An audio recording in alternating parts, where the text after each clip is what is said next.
आज आम अच्छा राजनगर ब्रांच रे अमूल्य जीवन नेचर केयर फिजियोथेरापी सेंटर आम पाखे मैडम जन अच्छा सी जो आसी मुह बांकी जाइए फेसियाल पैरालिसिस होता तो आसतु शुणा मुहर एक्सपीरियंस केमी से केमती कौन ठीक है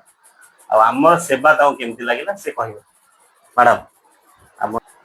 आसला तो मुह बहुत बांकी जाइए सोमर आसला सी कहते फिजियोथेरापी कले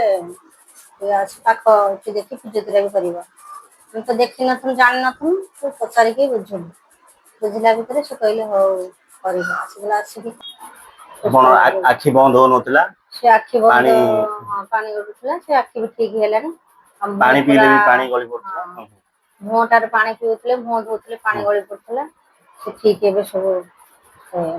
केमती कौन आमर सेवा आपन केमती कौन लगे बहुत भल अन्य मानू कौन रेकमेंड करिवे हम सेंटर हाँ केते केते केते लोगों कहबे नाइ भौणी जो कहछु सी आसीबे हमर भाई बड़ भाई जने अछंती दिल्ली रे सी आसीबे सर आपन कौन कौन ने आपन पेशेंट बहुत बढ़िया लागला केते केते 100 रु केते मार्क देबे 100 मार्क धन्यवाद।